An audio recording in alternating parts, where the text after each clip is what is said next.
Assalamualaikum warahmatullahi wabarakatuh. Pada kesempatan kali ini saya akan mempresentasikan materi tentang kontribusi teori belajar dalam pembelajaran masa kini.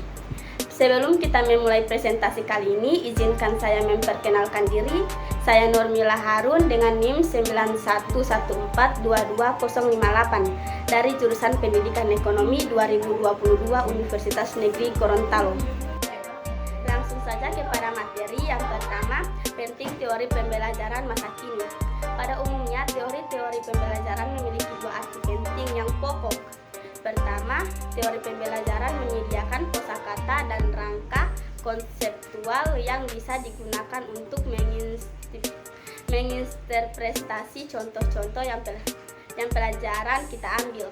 Yang kedua, masih terkait dengan yang pertama, teori pembelajaran menuntun kita kemana harus mencari solusi atas persoalan-persoalan praktis.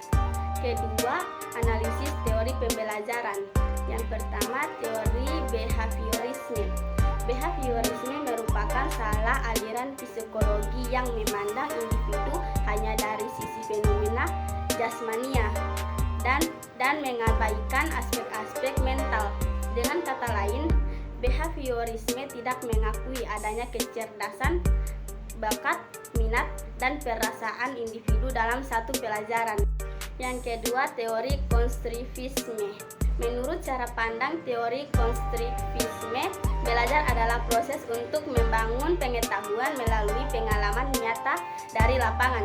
Artinya, siswa akan cepat memiliki pengetahuan jika pengetahuan itu dibangun atas dasar realitas yang ada di dalam masyarakat. Yang ketiga, teori humanistik. Teori humanistik menjelaskan bahwa proses belajar harus dimulai dan ditunjukkan untuk kepentingan memanusiakan manusia atau proses humanisasi. Oleh sebab itu, teori belajar humanistik bersifat lebih menekankan bagaimana memahami persoalan manusia dari berbagai dimensi yang dimiliki, baik dimensi kognitif, efektif, dan psikologis. Yang keempat, teori pemrosesan informasi dari Robert Sgen. Asumsi yang mendasari teori ini adalah bahwa pembelajaran merupakan faktor yang sangat penting dalam perkembangan. Perkembangan merupakan hasil kumulatif dari pembelajaran. Menurut Gen, bahwa dalam pembelajaran terjadi proses penerimaan informasi untuk kemudian diolah sehingga menghasilkan keluaran dalam bentuk hasil belajar. Dan yang terakhir, teori belajar Gestalt. Gestalt berasal dari bahasa Jerman yang mempunyai pandangan arti sebagai bentuk atau konfigurasi. Pokok pandangan Gestalt adalah bahwa objek atau peristiwa tertentu akan dipandang sebagai sesuatu keseluruhan yang terorganisasikan.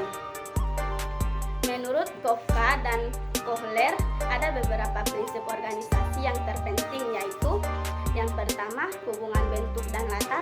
Yang kedua, kedekatan. Yang ketiga, kesamaan. Yang keempat, arah bersamaan. Yang kelima, kesederhanaan. Dan yang keenam, ketertutupan. Itulah hasil presentasi materi tentang kontribusi teori belajar dalam pembelajaran masa kini. Sekian presentasi dari saya. Wabillahi taufiq wal hidayah. Wassalamualaikum warahmatullahi wabarakatuh.